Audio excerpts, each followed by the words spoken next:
US വാർഷിപ്പിനെ ആക്രമിച്ച് Iran, ഇങ്ങനെ ഒരു വാർത്ത ഇപ്പൊ പുറത്തു വരുന്നുണ്ട്.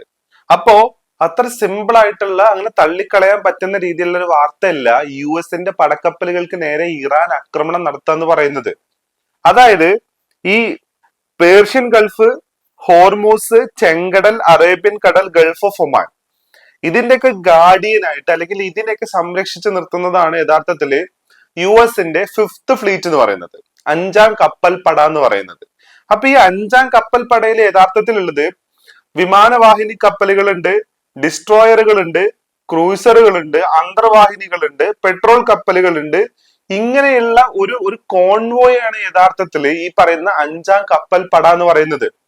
അപ്പോ ഒരു യുദ്ധക്കപ്പൽ ഉണ്ടായിരിക്കും, അതിനകത്ത് ഒരു വിമാനവാഹിനി കപ്പൽ ഉണ്ടായിരിക്കും, ഡിസ്ട്രോയേഴ്സ് ഉണ്ടായിരിക്കും, ഫ്രൈഗേറ്റ്സ് ഉണ്ടായിരിക്കും, അതേപോലെ തന്നെ ബോട്ടുകൾ ഉണ്ടായിരിക്കും. ഇങ്ങനെ പല തരത്തിലുള്ള ഒരു കോൺവോയ് ആണ് യഥാർത്ഥത്തിൽ അഞ്ചാം കപ്പൽ പട എന്ന് പറയുന്നത്.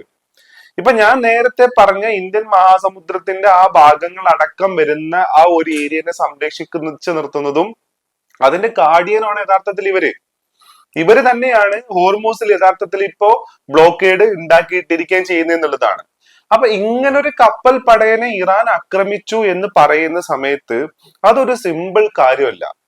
ഇറാനെ സംബന്ധിച്ചിടത്തോളം ഒരേ സമയം അമേരിക്കൻ ഇത്തരത്തിലുള്ള എസ്റ്റാബ്ലിഷ്മെന്റുകൾക്ക് നേരെ നടത്തുന്ന അറ്റാക്ക് എന്ന് പറയുന്നത് ഒരേ സമയം അവർക്ക് അതൊരു അച്ചീവ്മെന്റ് ആണെങ്കിൽ കൂടെ അത് ഒരേ സമയം ഇറാൻ അതൊരു അലാമിക് സിറ്റുവേഷൻ കൂടിയാണ്. കാരണം അതിന്റെ റിട്ടാലിയേഷൻ എന്ന് പറയുന്നത് ഏത് എക്സ്റ്റെന്റിൽ സംഭവിക്കും എന്നുള്ളത് പറയാൻ പറ്റത്തില്ല. അത് മാത്രമല്ല, ഈ ഒരു അറ്റാക്ക് നടന്നിട്ടുണ്ടാവാം എന്ന് അനുമാനിക്കാനുള്ള പല കാരണങ്ങളുണ്ട്. അതായത് ഇറാന്റെ സ്വാം ബോട്ട് ടാക്ടിക്സ് എന്ന് പറയുന്നത് യഥാർത്ഥത്തില് ഇറാൻ വളരെ എഫക്റ്റീവ് ആയിട്ട് ഹോർമൂസിന്റെ പരിസര പ്രദേശങ്ങളിലും ഉപയോഗിച്ചു വരുന്നുണ്ട്.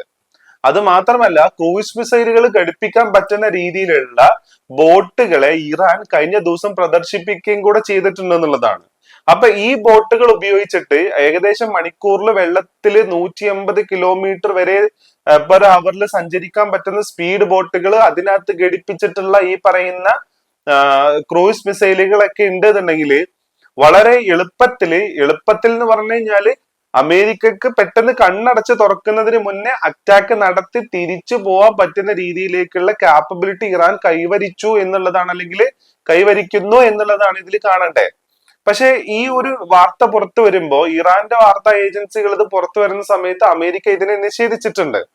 അത് നിഷേധിക്കാൻ ഒന്നുകിൽ അങ്ങനെ ഒരു അറ്റാക്ക് നടന്നിട്ടുണ്ടാവില്ല, ചിലപ്പം ഇല്ല എന്നുണ്ടെങ്കിൽ അത്തരം ഒരു അറ്റാക്ക് നടന്നാൽ തന്നെ അതിനെ ഇന്റർസെപ്റ്റ് ചെയ്താൽ തന്നെ അങ്ങനെ അവരുടെ ഏറ്റവും ലെജൻഡറി ആയിട്ടുള്ള ഒരു ഫ്ലീറ്റിന് നേരെ ആക്രമണം നടത്തി എന്നുള്ളത് അമേരിക്ക സമ്മതിക്കില്ല, അല്ലെങ്കിൽ അത് അങ്ങനെ സമ്മതിക്കുന്നത് നാണക്കേടാണ് എന്നുള്ളതും കൂടിയാണ്. അപ്പോ മിഡിൽ ഈസ്റ്റിലുള്ള അമേരിക്കൻ ബേസുകളെ അറ്റാക്ക് ചെയ്തിട്ടുള്ള ഇറാനെ സംബന്ധിച്ചിടത്തോളം അമേരിക്കയുടെ ഈ ഫിഫ്ത് ഫ്ലീറ്റിനെ അല്ലെങ്കിൽ അമേരിക്കയുടെ ഏതെങ്കിലും ഒരു പടക്കപ്പലിനെ ആക്രമിക്കുക എന്ന് പറയുന്നത് അത്ര സിമ്പിൾ ആയിട്ടുള്ള അല്ലെങ്കിൽ അത്ര ബുദ്ധിമുട്ടുള്ള ഒരു കാര്യമല്ല ഇറാനെ സംബന്ധിച്ചിടത്തോളം. പിന്നെ അത് മാത്രമല്ല, ഇപ്പൊ ഈ കുവൈത്തിനെ അറ്റാക്ക് ചെയ്ത അതേ സമയത്ത് തന്നെ ബഹ്റൈന് നേരെയും ഇറാൻ അറ്റാക്ക് നടത്തിയിട്ടുണ്ട് എന്ന് പറയുന്നുണ്ടായിരുന്നു. അപ്പോ ഈ ഫിഫ്ത് ഫ്ലീറ്റിന്റെ യഥാർത്ഥത്തിലുള്ള ആസ്ഥാനം എന്ന് പറയുന്നത് ബഹ്റൈനാണ്. അപ്പൊ അങ്ങനെ വരികയാണെന്നുണ്ടെങ്കിൽ ഈ ബഹ്റൈനിലുള്ള ആ ആസ്ഥാനത്തുള്ള ഏതെങ്കിലും ഷിപ്പുകൾക്ക് നേരെ ആണോ ഈ ആക്രമണം നടത്തിയേക്കുന്നത് എന്നുള്ളതും കൂടെ സ്ഥിരീകരിച്ചു വരണം എന്നുള്ളതാണ്. അപ്പോ ഇങ്ങനെ അമേരിക്കയുടെ ജീവനാഡിയായിട്ടുള്ള ഹോർമൂസിലുള്ള എണ്ണക്കപ്പലുകളെയും അതേപോലെ തന്നെ ഈ പറയുന്ന പേർഷ്യൻ ഗൾഫ് മേഖലയിലുള്ള ഓയിൽ ഗതാഗതത്തിനും ഒരു പെട്രോളിങ്ങും അതേപോലെ തന്നെ അതിനെ വേണ്ട സംരക്ഷണവും നടത്തുന്ന ഈ ഫ്ലീറ്റിന് നേരെ ഇറാന്റെ ആക്രമണം നടത്തുക എന്ന് പറയുന്നത് കഴിഞ്ഞ പ്രാവശ്യം ഡീഗോഗ്രാഷ്യ ദ്വീപുകൾക്ക് നേരെ ഇറാൻ നടത്തിയിട്ടുള്ള മിസൈൽ ആക്രമണം പോലെ തന്നെ അതൊരു അത്ഭുതകരമായിട്ടുള്ള ഒരു കാര്യമാണ്. അമേരിക്കയുടെ ഈ ഫിഫ്ത് ഫ്ലീറ്റിലുള്ള ഡിസ്ട്രോയേഴ്സ് എന്നൊക്കെ പറയുന്നത് യഥാർത്ഥത്തില് ഈ സ്റ്റെൽത്ത് കപ്പാസിറ്റി ഉള്ള ഡിസ്ട്രോയേഴ്സ് ആണ്. അതായത് ദൂരെ നിന്ന് തന്നെ 100-200 കിലോമീറ്റർ മുന്നേ തന്നെ ഈ പറയുന്ന ബാലിസ്റ്റിക് മിസൈലുകളെയും ക്രൂസ് മിസൈലുകളെയൊക്കെ ഡിറ്റക്ട് ചെയ്യാനും അതേപോലെ തന്നെ അതിന് എഗെയിൻസ്റ്റ് ആയിട്ടുള്ള കൗണ്ടർ മിസൈലുകൾ ലോഞ്ച് ചെയ്യാനൊക്കെയുള്ള കപ്പാസിറ്റി ഉള്ളതാണ് യഥാർത്ഥത്തിൽ ഈ ഡിസ്ട്രോയേഴ്സ് എന്ന് പറയുന്നത്. ഇറാന് ഏകദേശം 1% ചാൻസ് മാത്രമാണ് യഥാർത്ഥത്തിൽ ഇത്തരം വെസലുകളെ അല്ലെങ്കിൽ ഇത്തരത്തിലുള്ള കപ്പലുകളെ ഹിറ്റ് ചെയ്യാനുള്ള ചാൻസും ഉള്ളത്.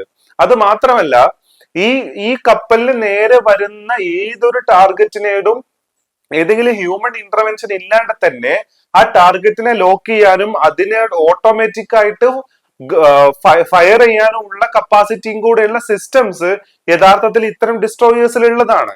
അപ്പൊ അങ്ങനത്തെ ഡിസ്ട്രോയേഴ്സിനെ ഇറാൻ ആക്രമിച്ചു. ഈ പറയുന്ന മൾട്ടി ലേയേർഡ് ആയിട്ടുള്ള സെക്യൂരിറ്റി പ്രൊട്ടക്ഷൻ സിസ്റ്റങ്ങളൊക്കെ മറികടന്നിട്ട് ഇറാൻ അതിനെ ആക്രമിച്ചു എന്ന് പറയുമ്പോഴാണ് അത് ഇറാൻ എങ്ങനെ അത് സാധിച്ചു, എങ്ങനെയാണ് ഈ പറയുന്ന ഫിഫ്ത് ഫ്ലീറ്റിലോട്ട് ഇറാന്റെ മിസൈലുകൾക്ക് പെനിട്രേറ്റ് ചെയ്യാൻ പറ്റുന്നത് എന്നുള്ളത് അത്ഭുതകരമായിട്ടുള്ള ഒരു കാര്യമാണെന്നുള്ളതാണ്.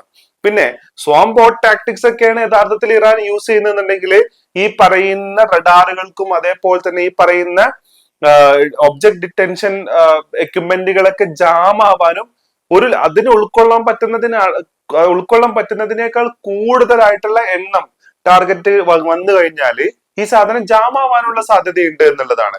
അപ്പൊ ഇങ്ങനെയൊക്കെ ആയിരിക്കാൻ ചിലപ്പോൾ ഈ അറ്റാക്ക് നടന്നത്. പക്ഷെ അത് അമേരിക്ക സ്ഥിരീകരിച്ചിട്ടില്ല. പക്ഷെ ഇറാൻ അങ്ങനെ ചെയ്തിട്ടുണ്ടെന്നുണ്ടെങ്കിൽ അത് ഇറാനെ സംബന്ധിച്ചിടത്തോളം അത്ഭുതകരമായിട്ടുള്ള ഒരു കാര്യമാണ് എന്നുള്ളതാണ്.